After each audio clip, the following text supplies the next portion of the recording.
It is all in the details, and while we were creating this beautiful day that was completely orchestrated by Jan, every little thing kept coming back to us, that every little thing mattered.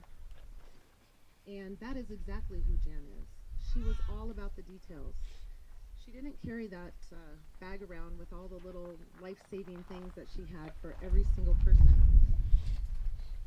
Does that mean she likes this conversation that's happening? But it is all about the details. It's the, really? It's the loving, small, specific details, and that is Jan. It's the canyon. What are you going to do? That's the canyon. Jan is in the canyon. Jan is Ohana. Jan is home. And if you know something about her July horoscope, which is a crab, she carried her home on her back. And wasn't that the truth about Jan? In Hawaii, in every place, any hotel, anywhere, any room, even when we were all roommates, she made every single nook and cranny home. We never felt like we were just, well, Jean and I, we could leave it in a bag and then Jan would fix it. But that is Jan. She is family. She is home. For a quarter of a century, she had a profound influence on me and my family's life. And I could tell you lots of stories, and you each have your own. But what I know from the time we met and were roommates and family, she was always just there. And now our connection is even greater, as Jan is such an awakened being. Who is she now? Jan truly has been the anchor of this family for so long. She is a calming energy with great power. She is the miracle of life as a flower is. Look at the actual existence of a flower. Without attaching to the color, the smell, or the feel of the petals. Look rather at the magnificent existence of the flower, ever changing with the outside forces of this world. Look at its ability to thrive in any environment. This is Jan. She has called us home to this breathtaking canyon. We are here celebrating in her most loving atmosphere ever. She is all around us, and she always is, but just as you are, she is the sun, the rain, the snow, the wind brushing the hair off your face like gentle kisses. She makes it easy for you to see her in the clouds, the butterflies, the precious flowers, and the endless life forms. Jan is endless. Look for Jan where she is and not where she was. And know that when you are remembering your experience with her, the great picnics, the conversations, the doctor's appointments, the meditations, the walks in the canyon, know that just as you were never alone while having Jan on your side, she is still right there. Talk to her from your heart, as you did, and then listen. Jan's message is one of hope. She created a life and a world that she wanted, a life full of love, joy, fairness, and diversity. Let's honor her legacy by having hope and peace in your own life as well. Live life fully, and do it knowing that she is right here with you forever and always.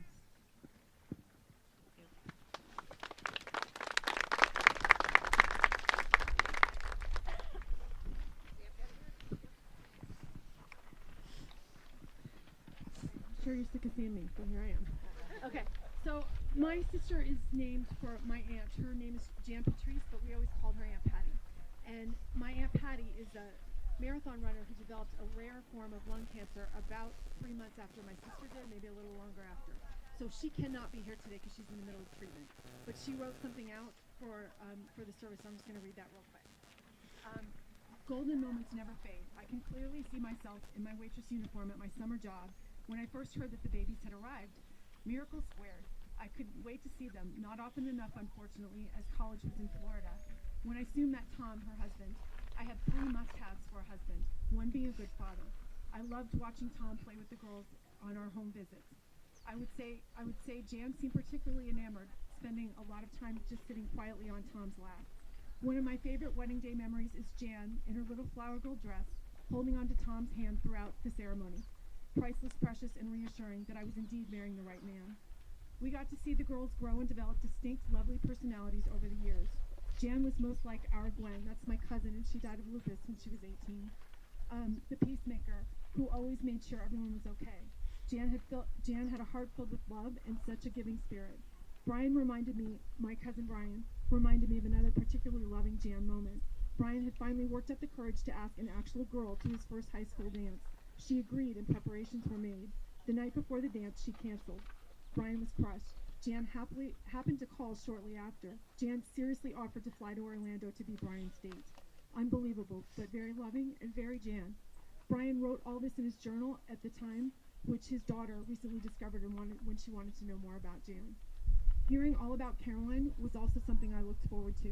Jan adored her, and she brought her so much joy in her life. My great-grandmother, who's also named Caroline, was a lovely, gracious woman who managed to be a wonderful hostess, even with 16 children. My heart is filled with gratitude that Jan reached out to me when I lost Tom. My uncle died about a year ago, so suddenly. And then her amazing gift of giving help to me in countless ways as we both fought cancer. She knew so much about which I was completely clueless. She was my one-woman support group, and I honestly don't think I know what I would have done without her. She was my inspiration on my shaky days when I would think of her hiking in the canyon. Amazing. I so miss her. The canyon. She loved that beautiful, wide open, and gracious canyon. Embraced her soul every day. I love being out in God's world as well. It's where I do most of my talking with God. While it is far too soon to lose Jan and we never get over grief, eventually those golden moments do outnumber the tear-filled ones. Jan is a child of God, as are we all. We are promised his best gift, completely unearned and undeserved just because he loves us, of eternal life.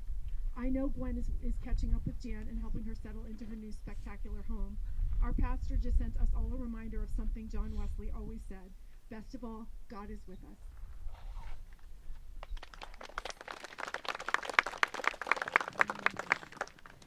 Sorry, the director's got to be up here. I don't know where we are. Oh, that's you. Oh, okay. So this next song is George Harrison's My Sweet Lord. And Jan was a very spiritual person, but she wasn't really into organized religion. And throughout our lives, this song, she always said, was about as church as she was going to get. And she really liked it. So we're playing this one.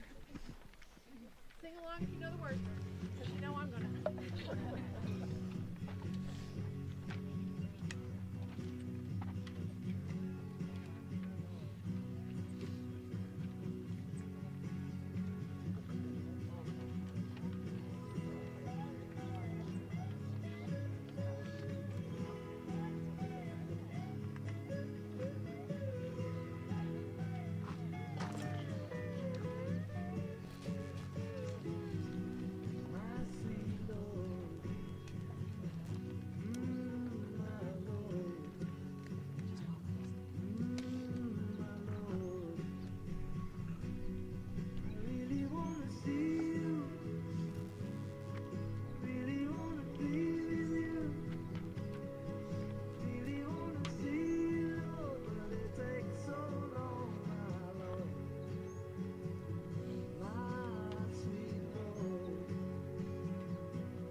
Googled him, but you know. We got it. Hi. I've Jen and Jean's cousin, and my mom couldn't be here today, but she did send me a poem that she wanted me to read. So I'll do that first, and it's Epitaph by Merritt Malloy. When I die, give what's left of me away to children and old men that wait to die. And if you need to cry, cry for your brother walking the street beside you. And when you need me, put your arm around anyone and give them what you need to give me. I want to leave you something better than words or sounds. Look for me in the people I've known or loved. And if you cannot give me away, at least let me live in your eyes and not your mind. You can love me best by letting hands touch hands and by letting go of children that need to be free. Love doesn't die, people do.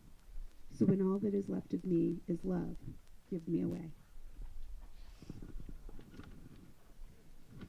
That's Esther.